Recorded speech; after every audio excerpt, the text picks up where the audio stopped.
Hey, what's going on, everyone? Welcome to another Pro Wrestling Talk brought to you by Blitzball Champ Gaming here on the U to the Tube. I'm your host, Blitzball Champ Jason Ingram. So, the 2023 Royal Rumble is in the books.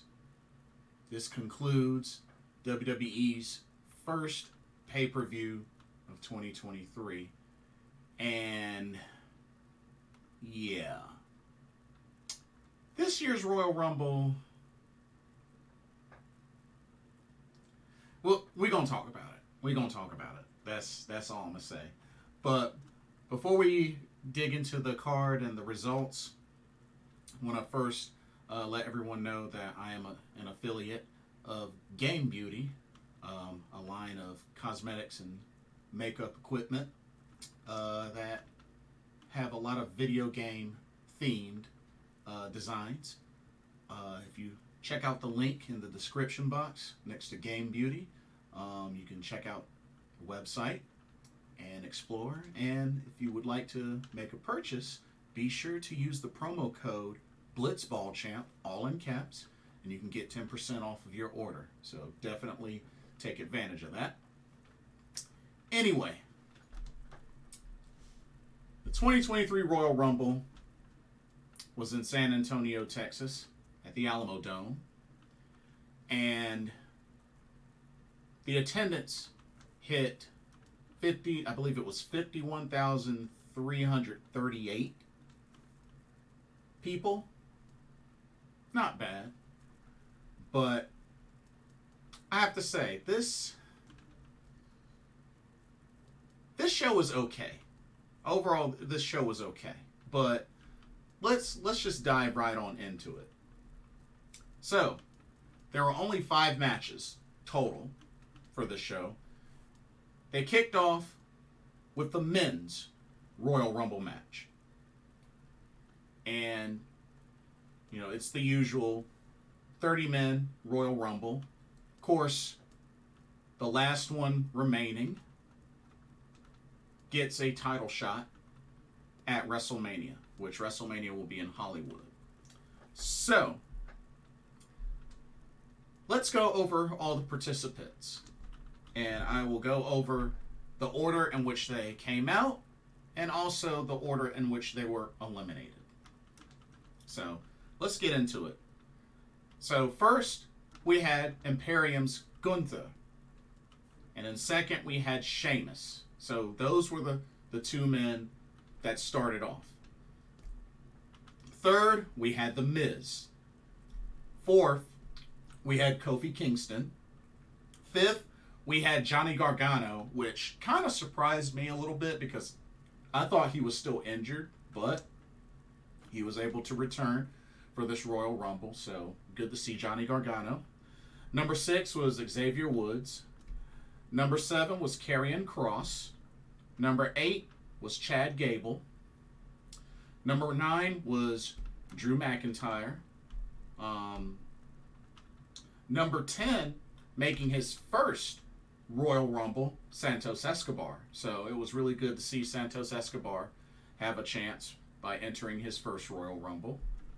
Number 11, we had Angelo Dawkins of the Street Profits. Number 12, Brock Lesnar, who was last year's Royal Rumble winner. Number 13 was Bobby Lashley. Number 14, Baron Corbin. Number 15, Seth freaking Rollins. Number 16, you had Otis. Number 17 was supposed to be Rey Mysterio, but he never came out. Never came out.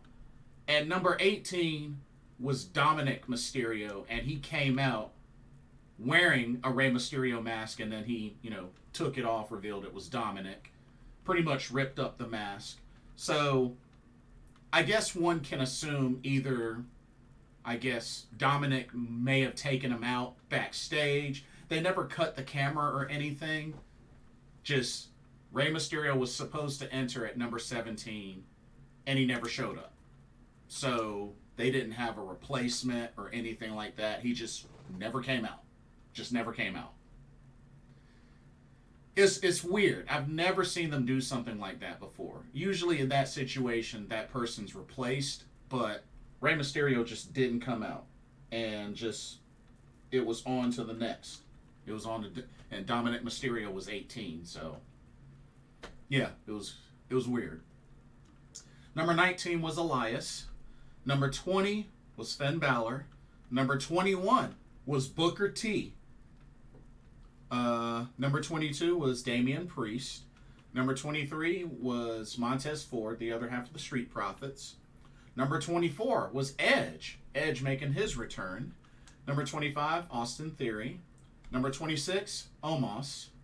Number 27, Braun Strowman. Number 28, Ricochet. Number 29, Logan Paul returns. And then number 30 ended up being the American Nightmare, Cody Rhodes.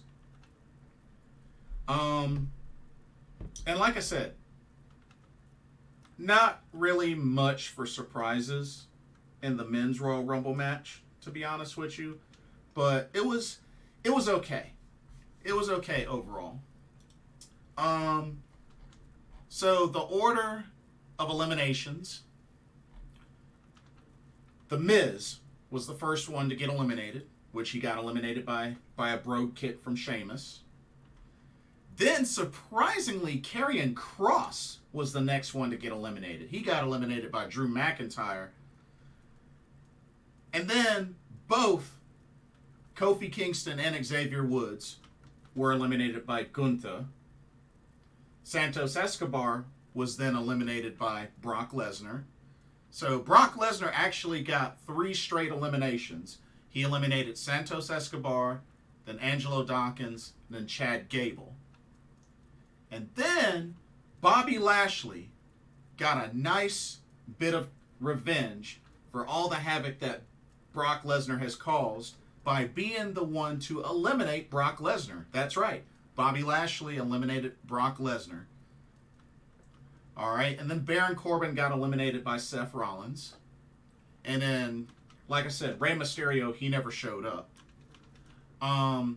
Then Seth Rollins eliminated Bobby Lashley. Then Drew McIntyre and Sheamus ended up both eliminating Otis and Elias. And then Dominic Mysterio and Finn Balor eliminated Johnny Gargano. Booker T then got eliminated by Gunther. Damian Priest eliminated Montez Ford, which Montez, he did not last long. Nor did Booker T. Nor did Baron Corbin. Baron Corbin only lasted like 6 seconds. Maybe 5 or 6 seconds. Let's see. Edge got 2 eliminations. He eliminated both Damian Priest and Finn Balor. But then, after Finn Balor and Damian Priest were eliminated, they pretty much eliminated Edge. Which, that's the one thing I hate about the Royal Rumble match. Like, there's always some sort of segment where folks that are already eliminated end up eliminating somebody from the match. And I hate that. I royally hate that. Like, as soon as you get eliminated, you need to be sent immediately to the back. And I just wish there was a little more enforcing of that. You know, whether it be more referees on the outside and just kind of enforce that, hey, when you're eliminated, you got to get out. You got to get to the back. You know, none of this sticking around to interfere when you're not in the match anymore. I just hate that there's always a spot where that happens. You know, it's annoying. It's really annoying. After Edge got eliminated, Omos got eliminated by Braun Strowman. And then Gunther ended up eliminating both Sheamus and Drew McIntyre. Then Cody Rhodes ended up eliminating Dominic Mysterio. And then both Cody Rhodes and Ricochet eliminated Braun Strowman. And then Austin Theory eliminated Ricochet. And then Cody Rhodes eliminated Austin Theory. Logan Paul ended up eliminating Seth Rollins. And then the final three came down to Logan Paul, Gunther, and Cody Rhodes, which Cody Rhodes ended up eliminating Logan Paul and then eliminating Gunther. So Gunther started at number 1, made it all the way to the end, but got eliminated by Cody Rhodes, who entered at number 30. So Cody Rhodes is your 2023 Royal Rumble winner, entering in at 30, getting 5 eliminations total, which Gunther also got 5 eliminations. So yeah, both Gunther and Cody Rhodes were tied for number of eliminations with 5 in this year's Royal Rumble. But Cody Rhodes makes his return and wins it all. Therefore, he gets a title shot at WrestleMania. So, pretty easy one to call, personally. But as far as this Royal Rumble match, I mean, not really much for surprises.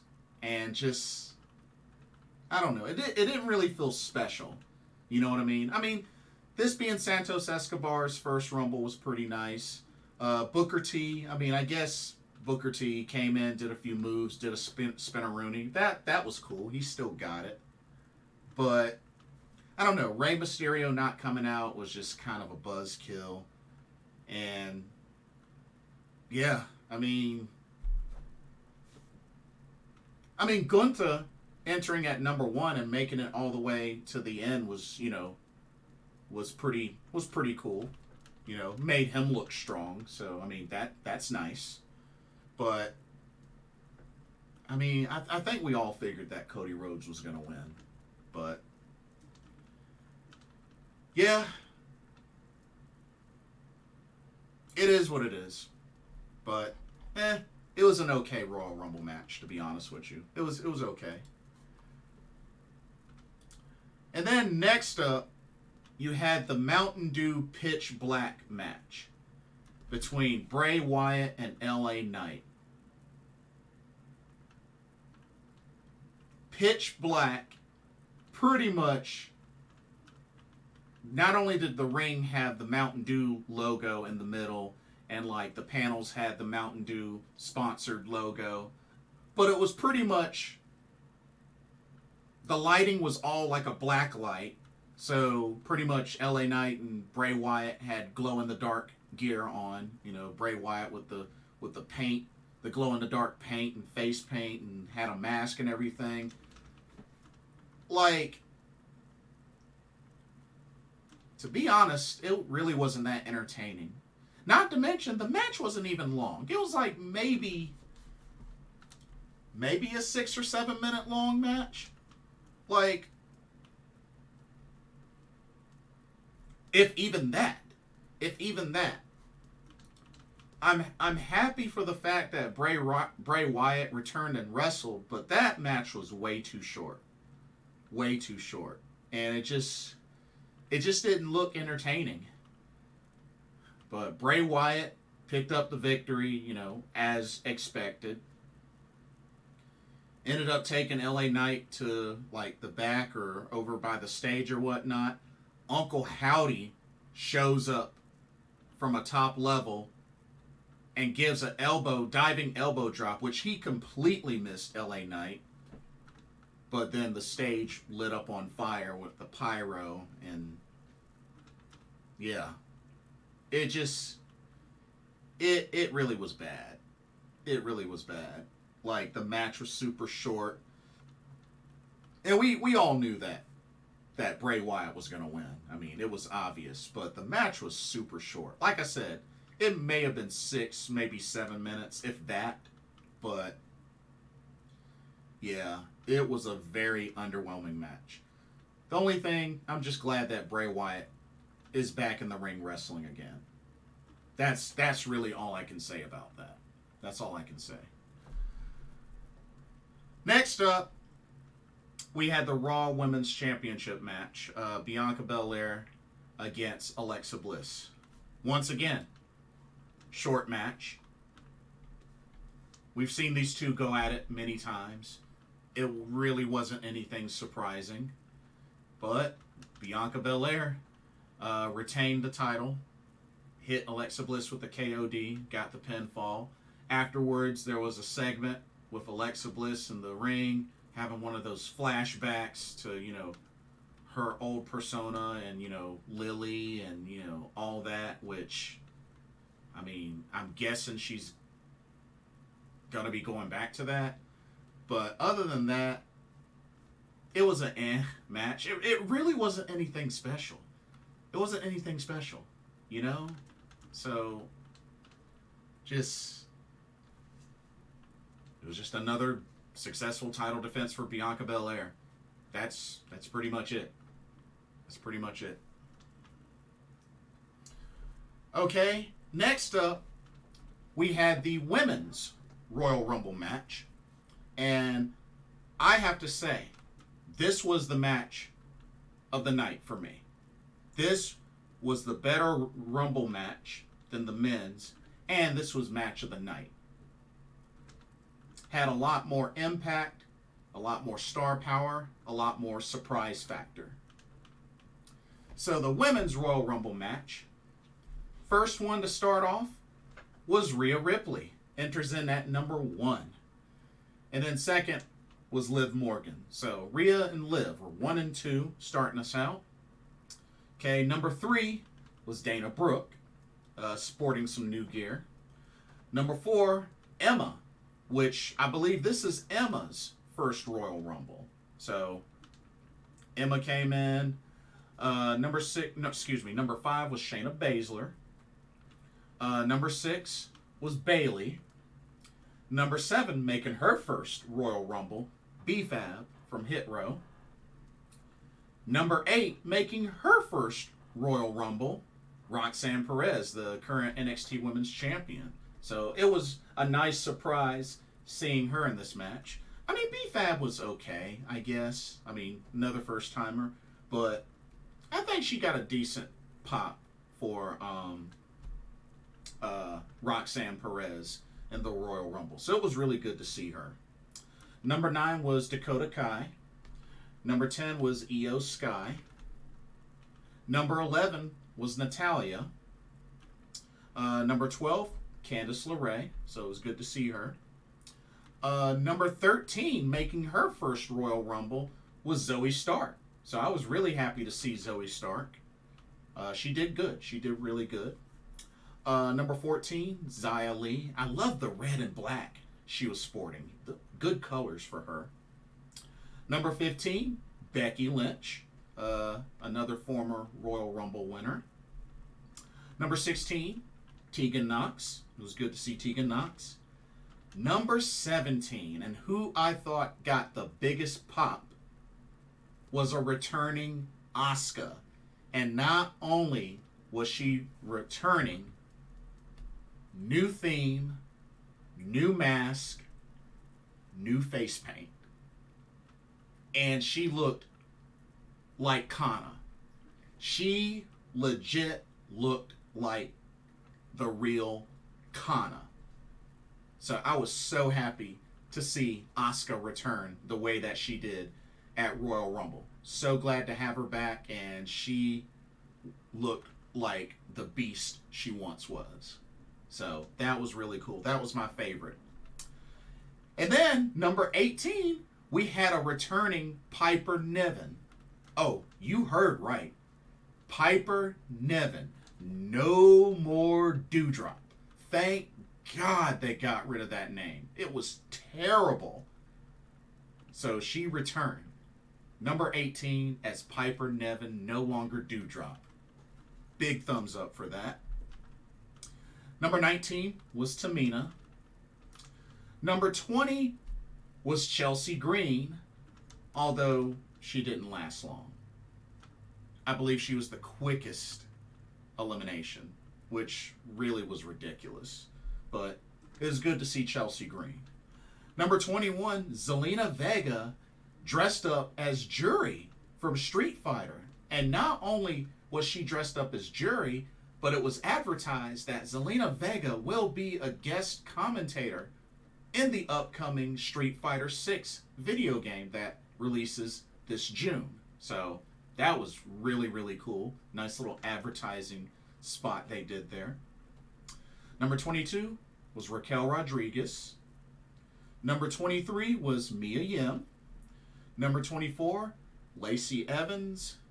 Number 25, Michelle McCool, who came out from the crowd to join this Royal Rumble match. I thought that was pretty cool. Number 26, making her first Royal Rumble, Indy Hartwell from NXT.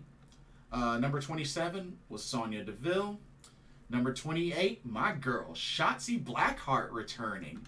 It was really good to see her. I think if I remember correctly, she suffered a wrist injury, so it was good to see Shotzi Blackheart back. So another one of my favorites. Number 29 was Crazy Sanity Nikki Cross doing her wild gimmick. That was really good to see. And then number 30. Number 30 was a ginormous buzzkill. Entrant number 30 ended up being the Irresistible Force Nia Jax. That's right. This is not a test. Nia Jax is back in the WWE.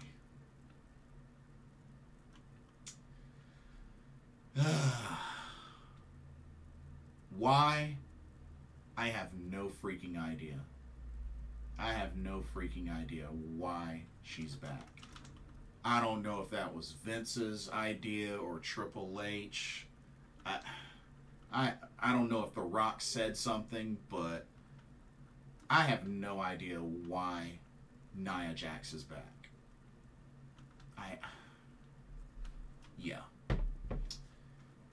Yeah, that was legit the worst thing about this match. Yeah. Anyway, order of eliminations. B-Fab was the first one to be eliminated. Got eliminated by Rhea Ripley. Then Dana Brooke got eliminated by the folks in Damage Control. Then Emma got eliminated by Dakota Kai. And then Damage Control eliminated back-to-back Roxanne Perez, Natalya, and Shayna Baszler. Just one after the other. Then Candice LeRae got eliminated by Io Sky. Then Tegan Nox got eliminated by Asuka. Then Rhea Ripley eliminated Chelsea Green in 4 seconds, which was so ridiculous that she got eliminated that quickly. It was really ridiculous. Then Becky Lynch got 2 back-to-back eliminations by eliminating Dakota Kai and Io Sky, the women's tag team champs. But then Becky Lynch got eliminated by Bayley just right afterwards. Okay, and then Liv Morgan eliminated Bayley, so that's it for Damage Control. And then Zelena Vega eliminated Xia Li, so Zelena Vega got an elimination. Tamina was next to be eliminated. She got eliminated by Michelle McCool. Then Sonya Deville eliminated Zoe Stark. Then Lacey Evans eliminated Zelena Vega. And then Sonya Deville got another elimination by eliminating Indy Hartwell. And then pretty much everybody left in the ring ganged up to eliminate Nia Jax. Raquel Rodriguez eliminated Lacey Evans. Asuka eliminated Sonya Deville. Rhea Ripley eliminated Michelle McCool. Mia Yim eliminated Shotzi Blackheart. Piper Niven eliminated Mia Yim. Raquel Rodriguez eliminated Piper Niven. Rhea Ripley eliminated Raquel Rodriguez. Liv Morgan eliminated Nikki Cross. So your final 3 were Asuka, Liv Morgan, and Rhea Ripley. And Rhea was able to eliminate Asuka and then Liv Morgan. Of course, we got to see a blue mist spot from Asuka. Tried to hit Rhea with the blue mist, but she ducked and it hit Liv. But Liv tried to hang in there, but came down to Liv Morgan and Rhea Ripley. Rhea Ripley was able to eliminate Liv Morgan. And your 2023 Women's Royal Rumble winner is Rhea Ripley. Rhea Ripley had the most eliminations in this match. She had 7 eliminations. And then Damage Control had 5 eliminations. And you know what? I have to congratulate Damage Control in this Royal Rumble match. This was the first time since Damage Control was formed that they actually looked dominant. This one Royal Rumble match is legit the first time Damage Control actually looked dominant. I said it. Finally, I said it. They actually looked dominant in this match. It's a shame that it took a Royal Rumble match for them to look dominant, because the stable itself is still bad. But they had a moment. They had a moment. They got 5 eliminations. So you know what? Not bad. They actually looked dominant in this match. But Rhea Ripley is your 2023 Women's Royal Rumble winner. So, the thing with Rhea Ripley, Bianca Belair is the Raw Women's Champion. Charlotte Flair is the SmackDown Women's Champion. So, Rhea has a choice to make. That's right. She can choose Bianca Belair, or she can choose Charlotte Flair to face at WrestleMania. It'll be interesting to see what route she goes. Because remember, Rhea Ripley is a former Raw Women's Champion. She has never won the SmackDown Women's Championship. So, you know, it would not surprise me if she went after Charlotte Flair. And let's also remember, her and Charlotte have history, especially being around the NXT Women's Championship. And they've even faced each other one-on-one when Charlotte made Rhea tap out. So, hey, there's history there, and that's a rivalry that could be rekindled. And then let's also remember that Bianca Belair and Rhea Ripley 2 years ago were the last 2 left in the Royal Rumble match. Of course, Bianca ended up winning and going on to win at WrestleMania. So, realistically, like, she could pick either champion to face and it would make sense. But I think from a standpoint, being that she's never won the SmackDown Women's title, I think her winning the SmackDown Women's title, I think, would be great. I think that would be really great. And not only that, we have to remember, if Rhea wins the SmackDown Women's Championship, she becomes a Grand Slam champion. And then if you... Actually, hold up. She technically already is a Grand Slam champion, being that she's won the NXT UK Women's Championship. She's won the Raw Women's Championship. She's won the Women's Tag Team Championship. And she's a former NXT Women's Champion. So, I mean, she kind of already technically is a Grand Slam champion. And, you know, this even further seals it if she were to win the SmackDown Women's Championship. So, I mean, the only thing is, you know, the NXT UK Women's Championship has been, you know, unified, but still, that doesn't, you know, that still doesn't mean that it shouldn't qualify. But, and not to mention, she was the first. She was the first. So, you know. But anyway, she has options. Fact of the matter is, she has options. And then, of course, the main event was for the Undisputed WWE Championship, or the Undisputed Universal title. Came down to Roman Reigns defending against Kevin Owens. And you know what? The match was alright, but we knew there was going to be some shenanigans. Sami Zayn was very hesitant and reluctant to do what he was told. You know, Chair got involved, and you know, he was just very reluctant to do what Roman was saying, especially, you know, there was a segment where the referee went down. But I gotta give Kevin Owens credit. It took 3 spears to finally put him away. It took 3 spears. So, a lot of fighting spirit there from Kevin Owens. And, you know, he put it on Roman Reigns. Hit a swanton, pop-up powerbomb, a stunner. He hit him with everything. Would have been nice if he busted out the package pile driver, but, yeah. But Roman Reigns did retain, which I felt like many felt like he was going to retain. But then afterwards was when the final test kicked in for Sami Zayn. So the Usos came down, Solo Sikoa came down.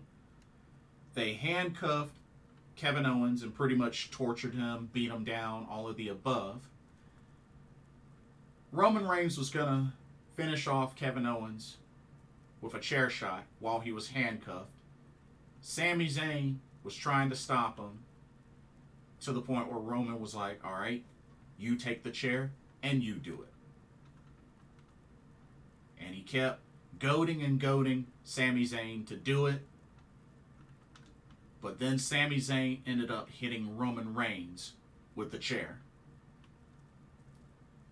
He ate a super kick afterwards for his troubles.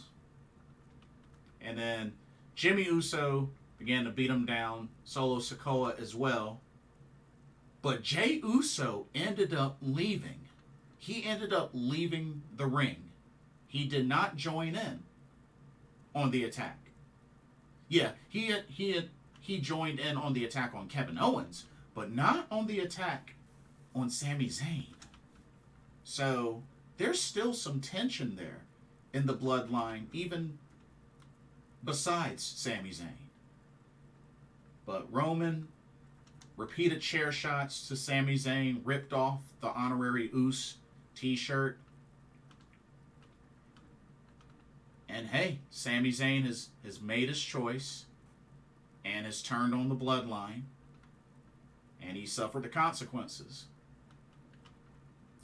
So, I'm pretty sure that's going to lead to perhaps, I don't know, y'all, maybe Sami Zayn will qualify and win Elimination Chamber. And he might get a shot at Roman Reigns. I don't know. But that could happen. But Roman Reigns retained. And we know that Cody Rhodes is going to face Roman Reigns, you know, at WrestleMania, since he won the Royal Rumble. But we'll have to see what happens with the Elimination Chamber. That is going to be February 18th, and that's going to be in Canada. I think it said Montreal, Canada, this year.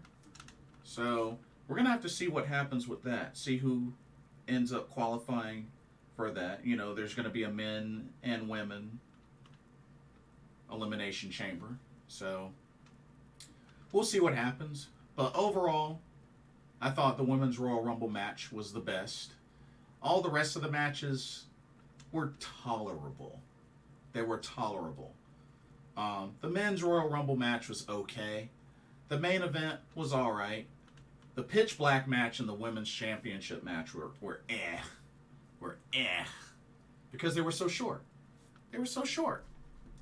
So, that's my only thing with that. But I will say at least the outcomes of the Royal Rumble matches were a lot better than last year. I mean, last year it was Ronda Rousey and Brock Lesnar. So, You know, Cody Rhodes, Rhea Ripley. I can deal. I can definitely deal. But let me know what y'all's thoughts are. Let me know what y'all thought of the Royal Rumble. Did you enjoy this year's Royal Rumble? What did you think of the matches? What do you think of the winners? Cody Rhodes and Rhea Ripley. Who do you think Rhea Ripley will challenge? Charlotte Flair or Bianca Belair? You know, would love to get y'all's thoughts. But don't forget to like, comment, subscribe, hit that notification bell while you're at it. And thank you so much for watching. Hope you enjoyed the content. For another pro wrestling talk brought to you by Blitzball Champ Gaming here on the U to the Tube. I'm your host, Blitzball Champ Jason Ingram. Hope everybody has a blessed rest of the weekend, and I will see y'all in the next video. Peace out.